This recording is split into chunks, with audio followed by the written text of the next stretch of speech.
Welcome back, ladies and gentlemen. I'm Marcus Aurelius, and this is Total War, Attila, the Eastern Roman Empire, and History.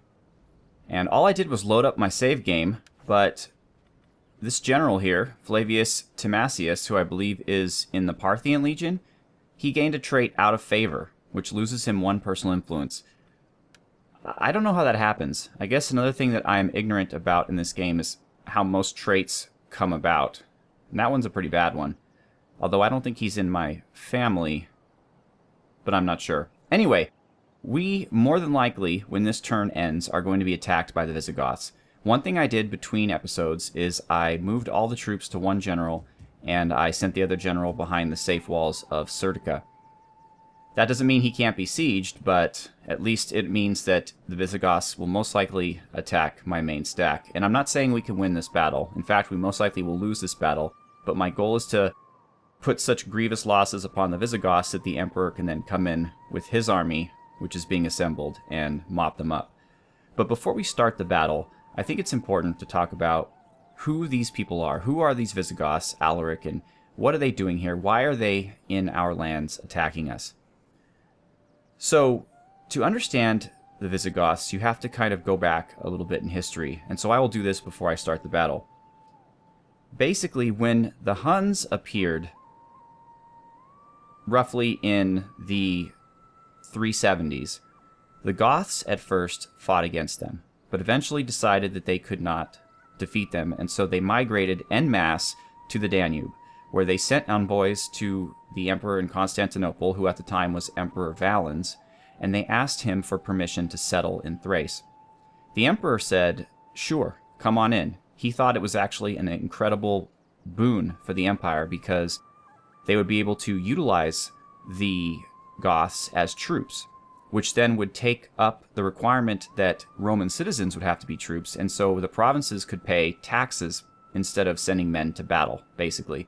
So they'd have a source of troops who they didn't care about, and they'd have more taxes. So it sounded like a fantastic idea. However, due to general administrative failures and corruption, now remember, the Romans, let's be honest, they were kind of snobs. They treated these immigrants really poorly, and there was a lot of them.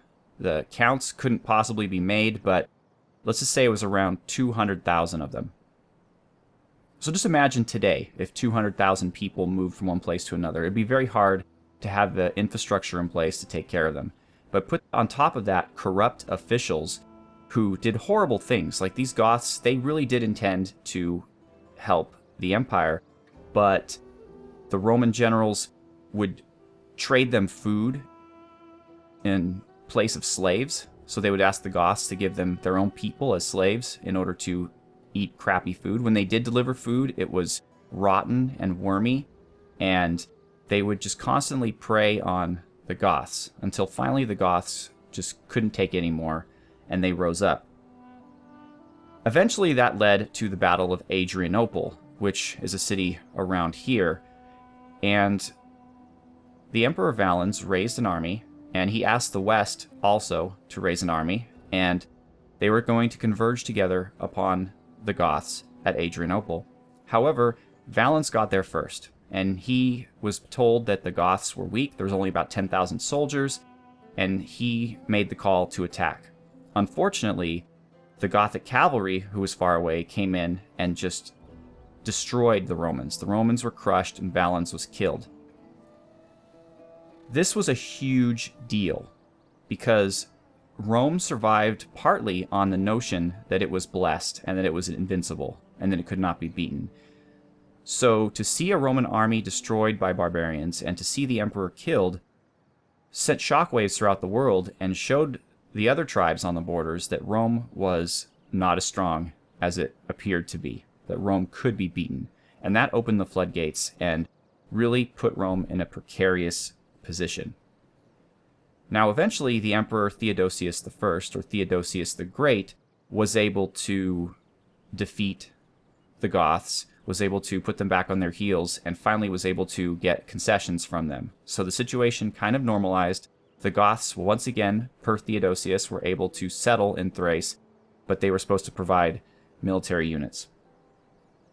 And Lars Brownworth, in his book Lost to the West, stipulates that at this moment, Theodosius signed the death warrant for the Western Empire, though at the time he had no idea what he was doing.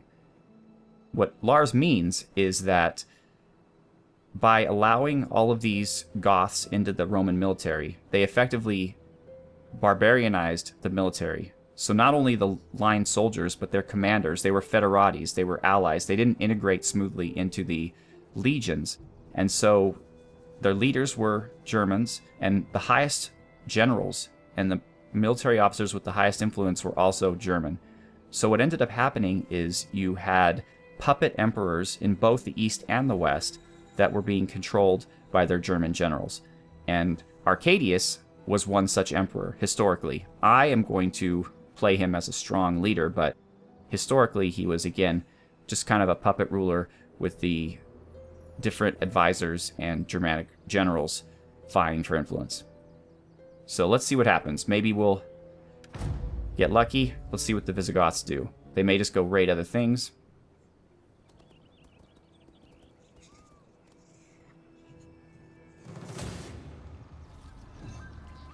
Okay. So they did what we expected them to do, and we're expected to lose quite handily. Even though we have 1,290 troops with the reinforcement of 420 from the garrison, they have more. So let's see what goes on.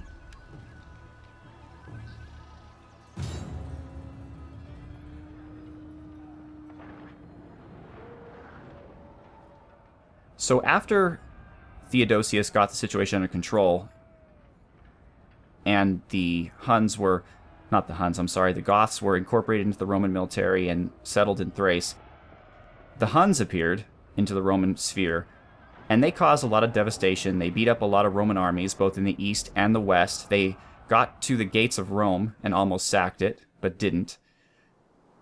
And despite all that, and despite the fact that, strangely enough, this game is referred to as Attila Total War, or Total War Attila, the Huns really didn't play that big a role in the overall destruction of the empire, as you'll see in a little bit. But first we have to get started defending this city. We can build one barricade, and of course it's dark and rainy, because why not? So let's put the barricade here, and let's protect our high ground here with archers. Yeah, they can attack the oncoming. We'll put more of them here. That's a great idea. And then we have our two half strength. We'll put them up here with these guys. And we'll put you guys here as well. Alright, so my guess is they're going to come and assault the city from here. That's not guaranteed. So just in case, let's leave a unit of spearmen here. And we're going to put our full-strength cavalry. Oh, wow. Didn't see those guys. So they are probably going to enter the city from here. I guess that... yeah.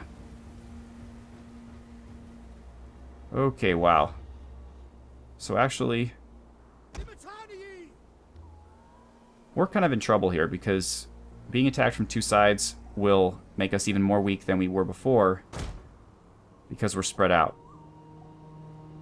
So it might be best for us to consolidate, although I like what I'm doing here, in case they come in through this angle.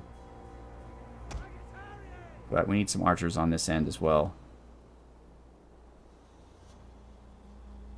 No real good place to put them, though. Let's put them there. And these guys will back them up. Alright, so my first goal is to get rid of the artillery. We have some onagers here, but none here, at least that I could see. So we're going to hide. Remember now, the scouts can go outside the yellow, outside the deployment area. So we'll put them here, where they'll be hidden by the trees. Alright. So another unit of the spearmen.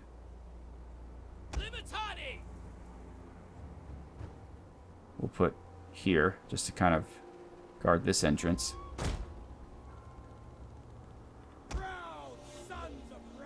And we'll back them up with these guys. And the rest of our team will be kind of just keeping an eye open to see what happens and what direction they need to go in. That way they can react to the situation as it develops.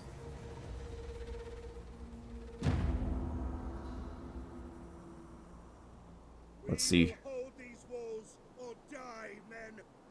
The enemy cannot set one foot inside the city. Enemy reinforcements have arrived. Yeah, that's going to be a tall order, dude. If the capital were violated by filthy invaders, so... This isn't the capital, though. Alright, so there's even more enemies over here. But I seem to be correct that they're making their attacks to this gate and to this gate.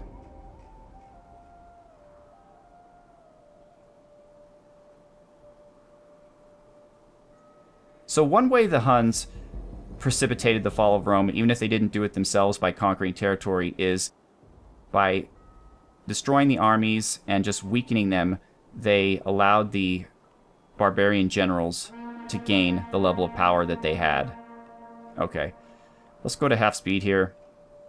This side is becoming more heavily contested, so let's move some more reinforcements here. Meanwhile, you guys... Alright, the archers should be doing their thing.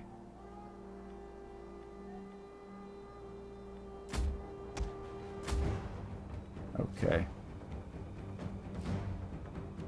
Meanwhile, let's move this group over here. Actually, no, the general with his morale bonus should actually go closer to the front.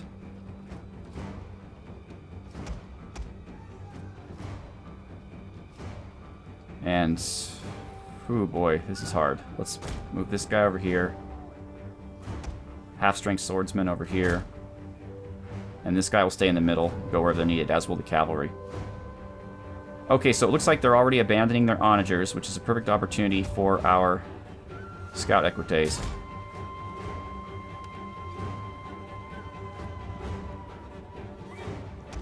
Of course, we have more equites here. Why are you outside?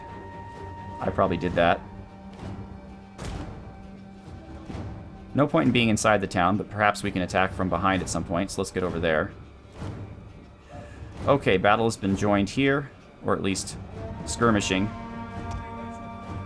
Let's go defensive testudo.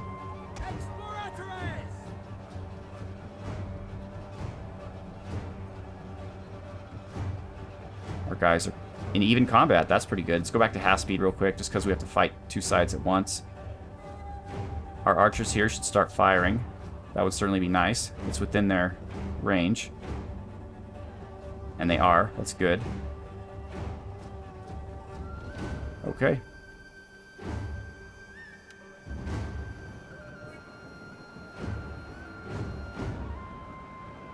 So the tower's helping, though it's being contested. Let's get these guys involved. Rapid advance.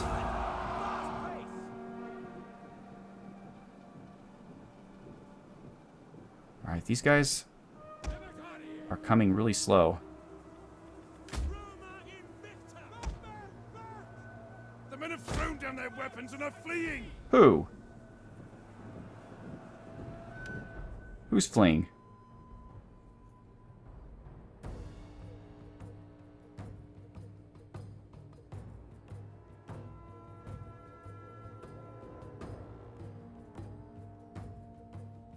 Everyone seems fine to me. What are you doing? No. Oh, I guess there's no way to go from there to there. Okay. Let's get them in there too. We're just holding the line. Meanwhile, we've taken out the onagers. Entire unit has perished. I don't know what they're talking about here. And there are more onagers that I have to eventually get to. Okay, these... Oh, I see. Okay. Alright. Engage.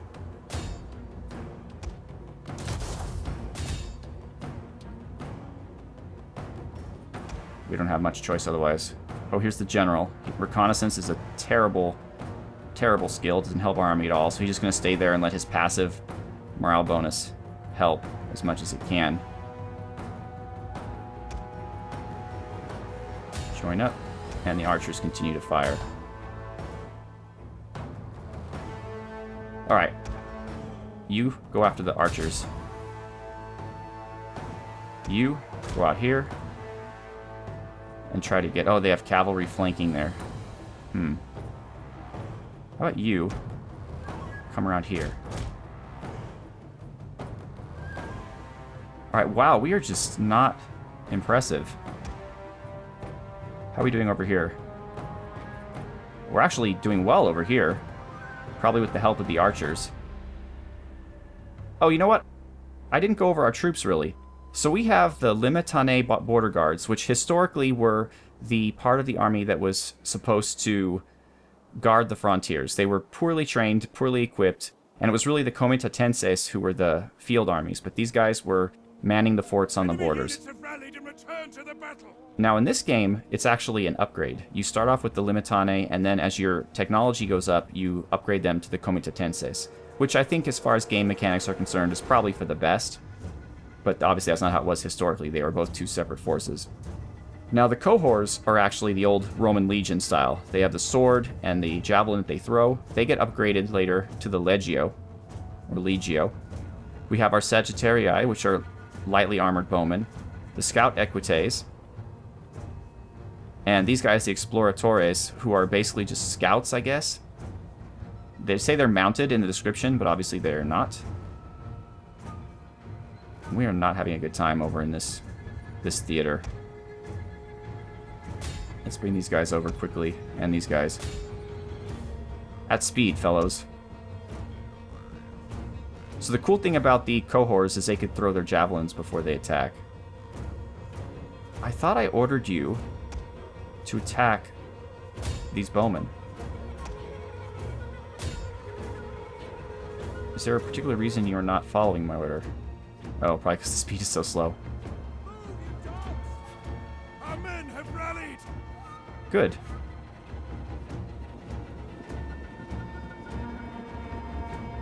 I really don't want to get my general involved, though. If we're going to lose anyways, his death won't really matter. But if he dies, everybody else will retreat. There's another group of cavalry. I'm just going to try to avoid them.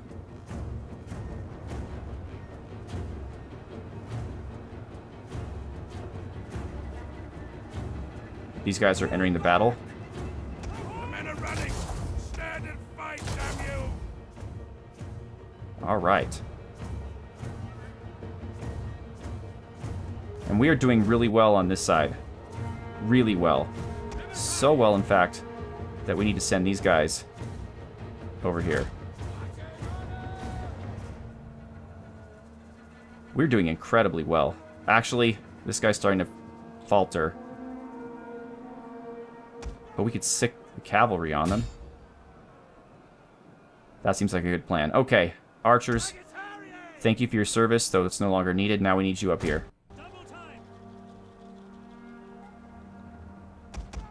You two, I don't want to stress you out, but if you could hurry, that would be nice too.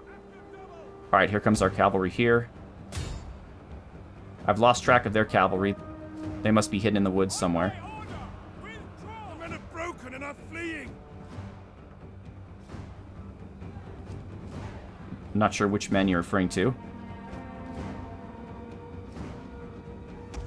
Okay, these guys are tired, but we need to get them to the front too. So we're actually holding out quite well here.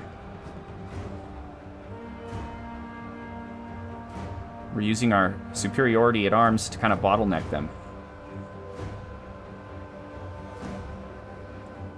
But their archers are pretty dangerous. Oh, their cavalry has rushed to the front, so our cavalry has a clear attack path here. And then we can move against the archers and their leader. Where's my cavalry? Actually, go out here. There we go. Oh, Lord. You guys... Yeah, you still have arrows. Use them. General's still doing okay. These guys are out of arrows. Well, attack. You're useless to me otherwise.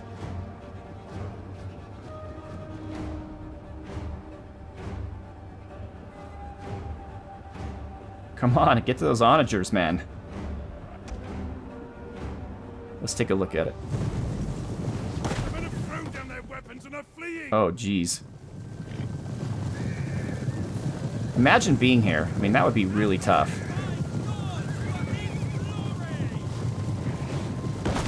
These are incredibly accurate onagers.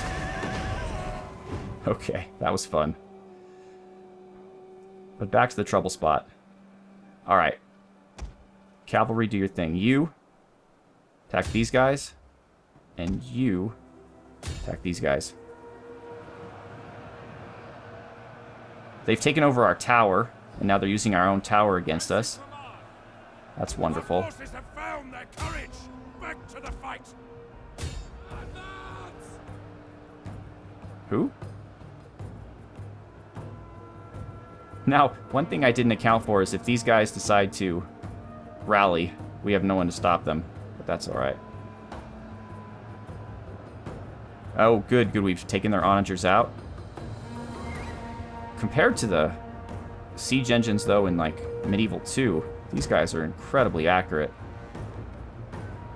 We're scaring the bowmen away from the battle. That's beautiful. How many of them do we have left? They're done. Alright. Join your brothers. How are you doing?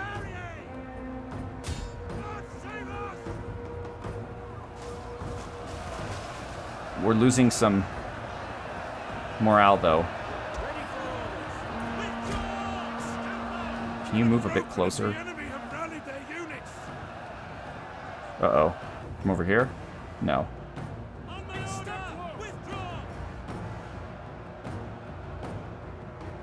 You guys, as long as you stay cool, you're gonna win this. Just stay cool.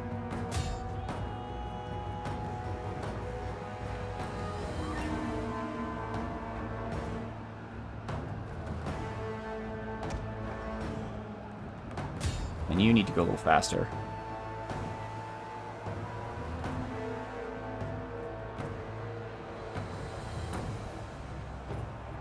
Let them go. The tide of battle turns against us. How so? Alright. Flee the field of battle. Let's attack them from the back. Shameful display.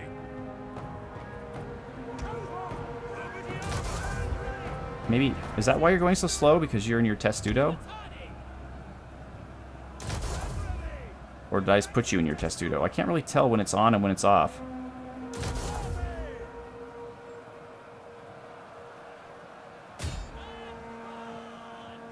Oh, the cavalry engaged. Get back.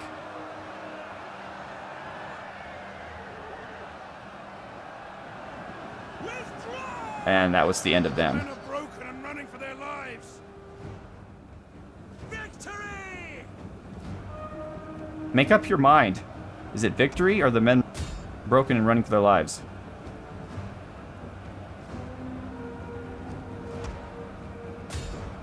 Alright.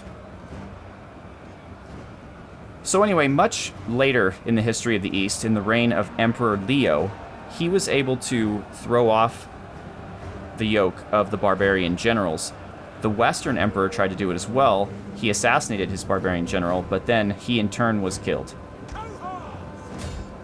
So, at the end of the day, if you want to break it down to one particular thing, the reason why the East survived and the West did not is that the East was able to get control from the barbarians, and the West never was.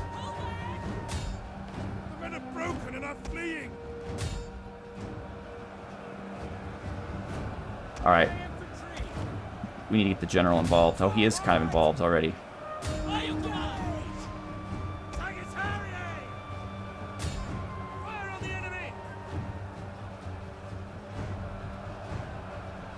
Wow, this is really coming down to it. Who are these guys? Okay.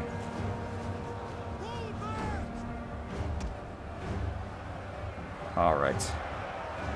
It's just, yeah, we're just being beaten by sheer numbers at this point. We're generally better troops, but... And that's the end of it. The general just died. So everyone's gonna retreat.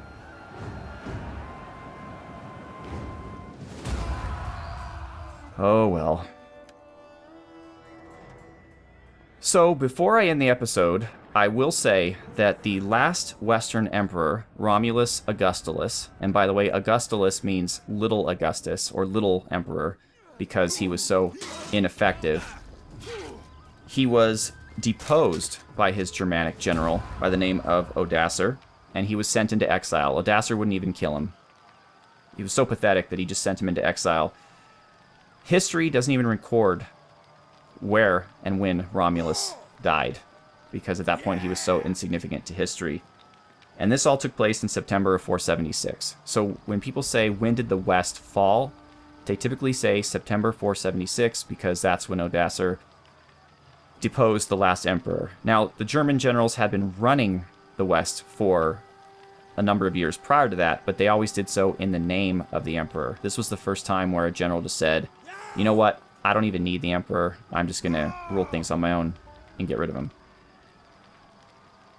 And the East was in no position at the time to send help, so no help went, and as a result, the West fell, though the East, which was able to stabilize itself, ended up surviving. Once again, thank you very much for watching. I'm Marcus Aurelius. Have a good one.